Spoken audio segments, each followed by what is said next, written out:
The night the lights went out wasn't supposed to mean anything.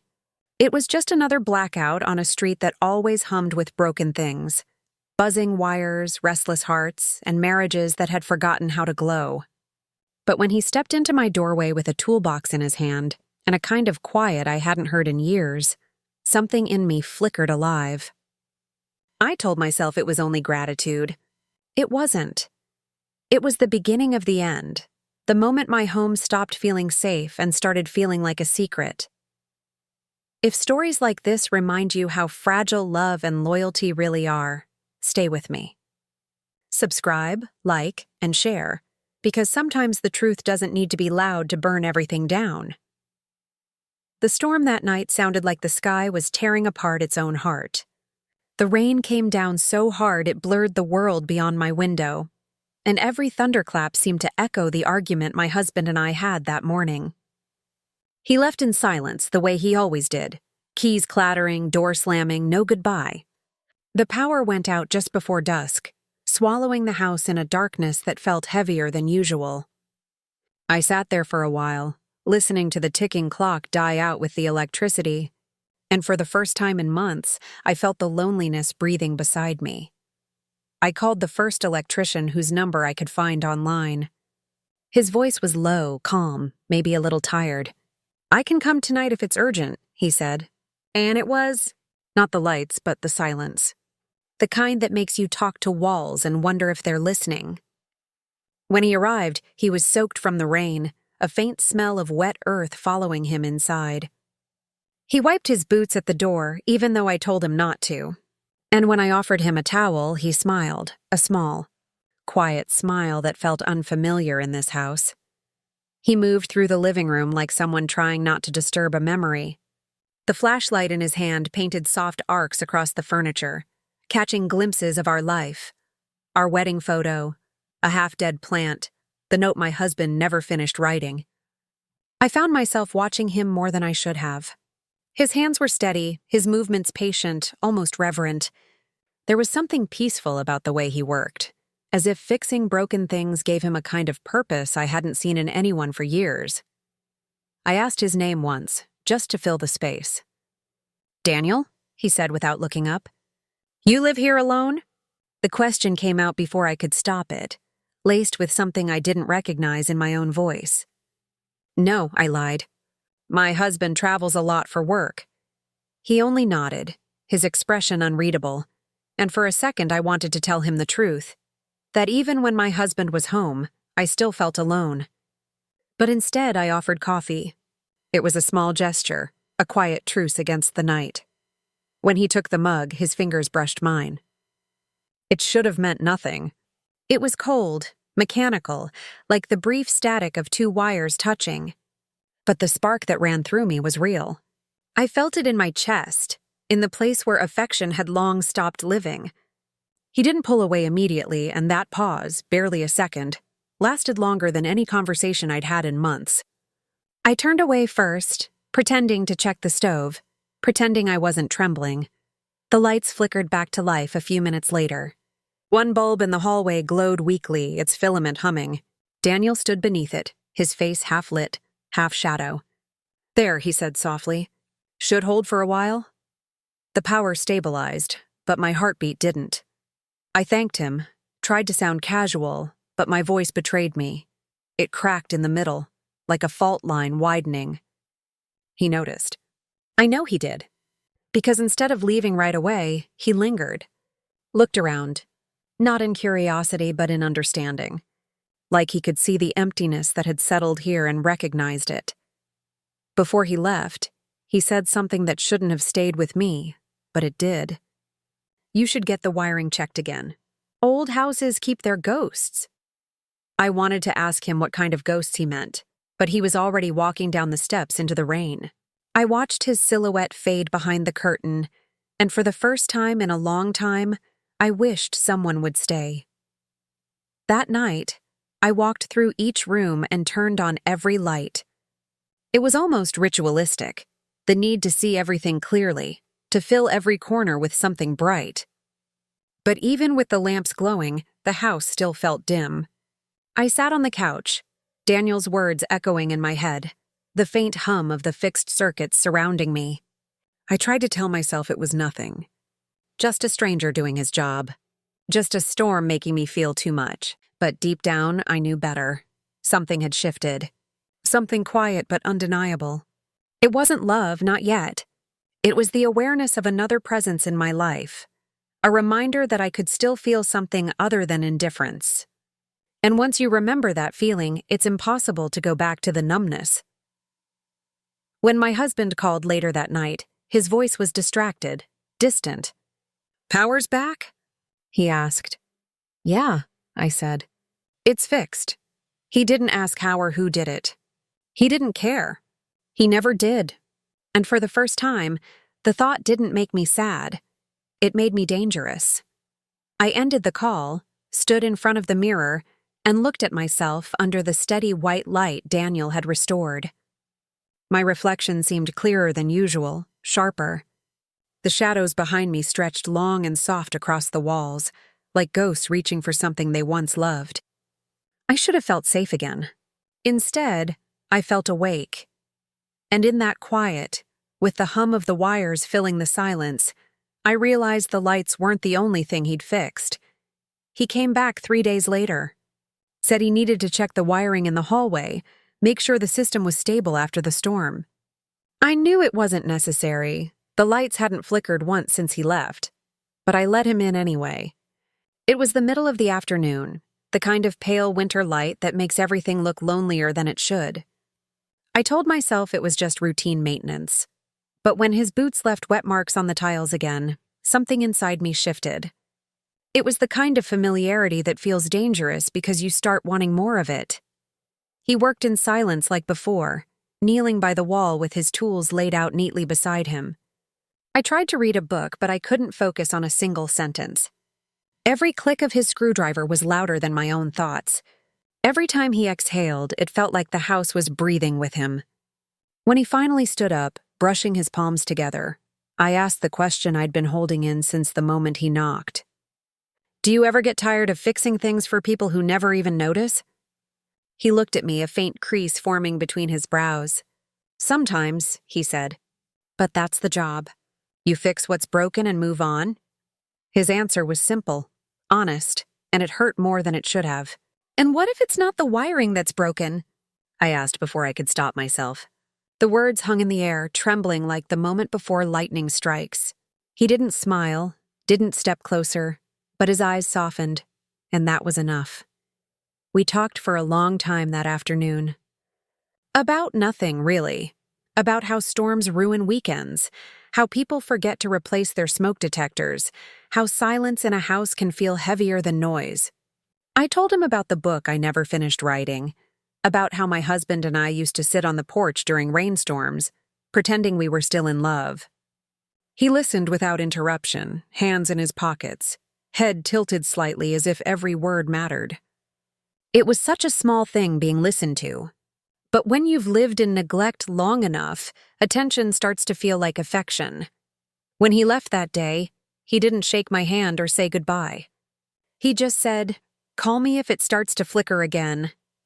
And somehow I knew I would, whether the lights did or not. The next week I couldn't stop thinking about him. It wasn't love, not yet.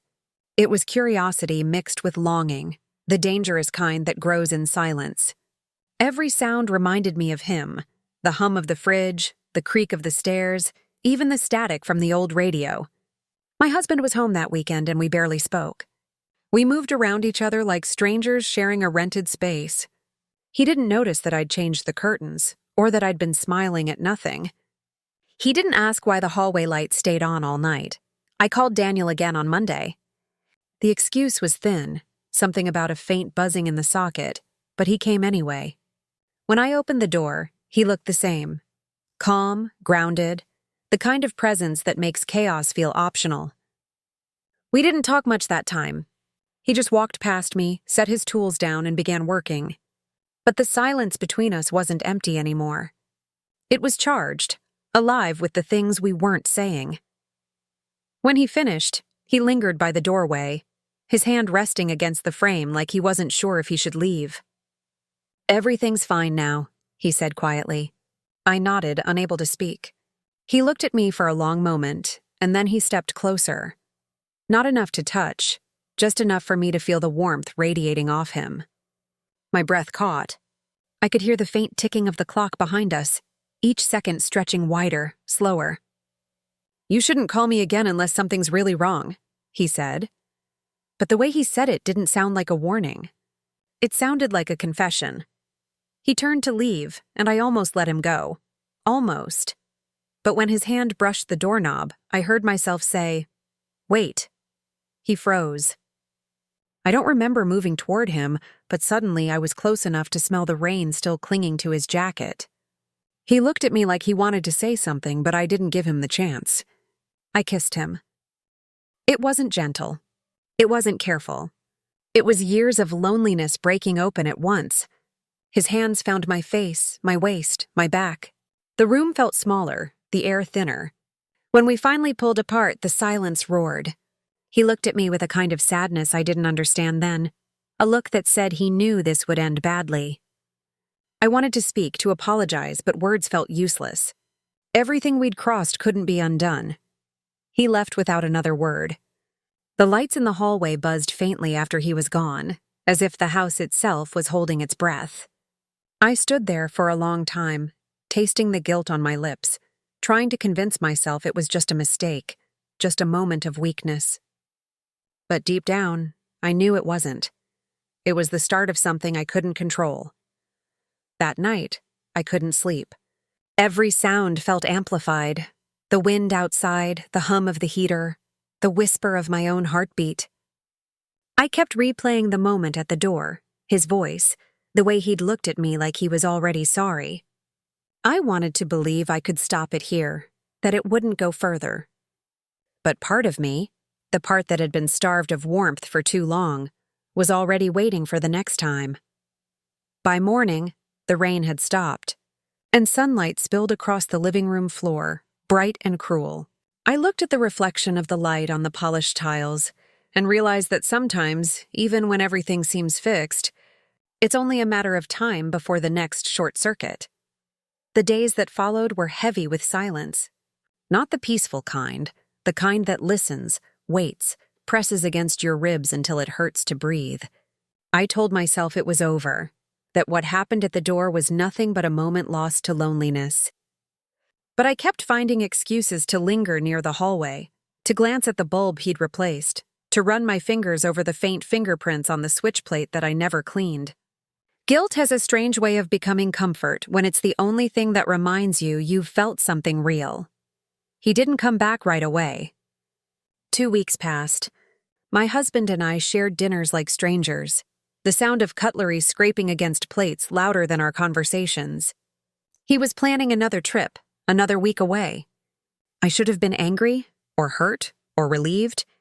Instead, I felt the low thrum of anticipation beneath my shame. It terrified me how much I wanted him to leave. On the night before my husband's flight, the storm came back. The lights flickered faintly at first, then cut out completely. I stood in the darkness, heartbeat pounding in my throat. I didn't think, I just called. Daniel answered on the second ring, his voice rough with sleep. "It's me," I said, barely a whisper. "The power's gone again." There was a pause. I heard him exhale. "I'll be there soon." When he arrived, the world outside was drowned in rain. The sound of it against the windows was deafening, relentless. He stepped in, dripping wet, shaking his head like he already knew this wasn't about the wiring. We didn't speak as he knelt to check the fuse box. The flashlight cut thin lines through the dark, catching the gold in his eyes when he glanced up at me. I didn't look away this time. "I shouldn't be here," he murmured. "I know." My voice trembled. "But you are." He stood, the space between us charged like the air before thunder. His hands were cold when they touched my face, but the warmth that followed burned. The kiss wasn't like before. It wasn't desperate. It was inevitable. The storm outside roared as we crossed a line we both pretended didn't exist. Every sound blurred into one: the rain, the hum of the circuits, the soft gasp of guilt turning into want. In that moment, I stopped thinking about consequences. I stopped thinking about anything at all. When it was over, The house fell silent again. The kind of silence that felt sacred and wrong and final. I sat at the edge of the bed, tracing the pattern of rain on the windowpane while he buttoned his shirt. He didn't speak. Neither did I. There was nothing left to say that wouldn't sound like an apology. When he finally turned to me, there was something unreadable in his expression. Regret, maybe, or fear. "This can't happen again," he said softly. I nodded, but my heart disagreed. He left before dawn. I watched him walk through the rain, the beam of his flashlight cutting a path through the fog. For a second, I thought about running after him, but the cowardice of comfort kept me still. I went back inside, turned on every light, and waited for the guilt to settle. It didn't. It stayed restless, flickering beneath my skin like static. My husband came home 2 days early. I didn't expect it, neither did Daniel. I was in the kitchen when I heard the sound of his suitcase thudding against the floor, the sharp edge of his voice calling my name. I tried to compose myself, to hide the trembling in my hands, but then I saw it. The faint glimmer of the receipt on the counter, the one Daniel had left behind. My husband picked it up, frowned. "Who's this?" The world narrowed to the sound of the clock ticking on the wall. I opened my mouth, but nothing came out. He read the name again, slowly, like a blade being drawn. "An electrician?" he said. "You called him twice?" His tone wasn't angry, not yet. It was quiet, dangerous. The way he looked at me then wasn't suspicion. It was realization. I tried to speak, to explain, to invent a lie that might still hold, but there was nothing left to cover the truth. Silence was confession enough. He didn't shout. He didn't throw anything. He just stared at me, his jaw tightening, the color draining from his face. "I see," he said finally. And that was worse than any scream. He left the room without another word, the sound of his footsteps echoing like nails into a coffin. The rest of the night was a blur. I sat in the dark, listening to the faint hum of the lights overhead, waiting for him to come back, to demand the truth or deny it. But he didn't. By morning, he was gone. His clothes, his watch, even the framed photograph from the bedside table, everything vanished as if he'd been erased from the house entirely. For days, I wandered through the silence he left behind. Every creak, every flicker, felt like a ghost reminding me what I'd done. I tried to call Daniel once, but I hung up before the second ring. What would I even say? That the wreckage he'd helped me uncover had swallowed everything? That I couldn't tell whether I missed my husband or the person I used to be before the lights went out? Guilt burns slow like the last ember of a dying fire. It doesn't destroy you all at once. It lingers, smolders, waits. And as I stood in that house, empty, bright, and unbearably silent, I realized something terrifying. I'd wanted the lights to come back on so I could see clearly. But now that they had, I couldn't bear the sight of what they revealed. The house feels different now. Not quieter, emptier. Like the walls have forgotten how to hold sound. When my husband left, he didn't slam the door, didn't shout, didn't even leave a note. He just disappeared, and in the silence that followed, I realized I'd been waiting for it. That departure was always written somewhere in the cracks of our foundation. I just helped speed it along. For the first few days, I told myself it was temporary. That he'd come back once the anger settled, once we'd both had time to breathe. But time doesn't heal betrayal. It preserves it. Like a photograph you can't stop looking at even when it hurts. Every morning I woke up to the sound of nothing. The absence of his footsteps, his coffee cup, his cologne clinging faintly to the sheets like a ghost that didn't know it was dead. The loneliness I'd tried to fill with Daniel's warmth came back, sharper than ever, like a punishment. I thought about calling Daniel more times than I can admit.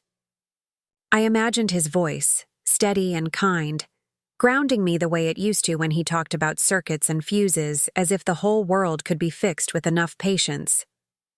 But I didn't call. I couldn't. Whatever we'd been, whatever I'd made us into, it was built on the ruins of something else. You can't rebuild a home on ashes. You can only watch the smoke fade and hope it doesn't choke you on its way out. One evening, weeks later, I heard a knock. For a moment, I thought it might be my husband. that some part of him had decided forgiveness was still possible. But when I opened the door, it was Daniel. He looked different, tired, maybe thinner. The same warmth was there in his eyes, but it was dulled by something heavier. "I shouldn't have come," he said quietly. I didn't answer. I just stepped aside and he walked in like he still remembered where to take off his boots. We didn't talk at first. The light above the entryway buzzed faintly, flickering every few seconds. He noticed it, of course. "Guess the wiring's still giving you trouble," he said, forcing a small smile. I almost laughed, but the sound caught in my throat. "Maybe some things just aren't meant to stay fixed," I whispered. He nodded. And for a moment we just stood there, two people surrounded by the echoes of everything we'd broken. I asked if he ever thought about that night, about what we'd done. He didn't lie. "Every day," he said. "But thinking about it doesn't change it." His honesty was unbearable. I wanted to hate him for it, but I couldn't. The truth was, I'd used him to escape a life that was already slipping away. And in return, he'd given me the illusion of light, bright, brief, and blinding. He stayed for a while, sitting on the couch where it all began. We talked about small things, weather, work, nothing that mattered. But beneath it all was the unspoken understanding that this was goodbye. When he finally stood to leave, the bulb above us flickered one last time, then went out completely. We both looked up, then at each other, and somehow we smiled. A small, tired smile. It felt like the world was trying to tell us something, that some lights aren't meant to stay on forever. After he left, I didn't try to fix the bulb. I let the hallway stay dark. It felt honest that way. The house didn't need brightness anymore. It needed silence, space to let the ghosts rest. It's been months now. My husband never came back, though his lawyer did. Papers, signatures, a finality I pretended to accept. I sold most of the furniture, gave away the photos, but I couldn't bring myself to touch the living room light switch. Sometimes I sit there at night, in the half-dark, listening to the faint hum of electricity still running through the walls. It's strange how something invisible can keep moving long after everything else stops. I've learned that guilt isn't fire, it's residue. It lingers in the air, settles in your lungs, and becomes a part of the way you breathe. Some nights, I catch myself wondering what Daniel's doing, whether he still fixes houses that don't want to be saved, whether he remembers me as the woman whose lights went out, or the one who mistook electricity for love. The world moves on, even when you don't. The seasons changed. The rain stopped coming as often. But sometimes when the wind rattles the windows just right, I still hear that first knock at the door, the sound that split my life in two. I tell myself I'd make a different choice if I could go back, that I'd let the darkness stay. But deep down, I know that's a lie. Because for one fleeting moment when the power surged back and the light filled the room, I felt alive. And maybe that's the cruelest truth of all. That sometimes the wrong thing feels more like life than the right one ever did. Now, when the lights flicker, I don't panic. I let them. I watch them fade and return, as if the house itself is remembering. The electrician fixed more than just the lights that night. He fixed the illusion that I was unbreakable. He showed me that even the smallest spark can burn everything you thought you were keeping safe. And when the hum fades, when the last trace of warmth disappears into the walls, I sit in the dark and whisper to no one in particular. It's all right. I can see just fine now.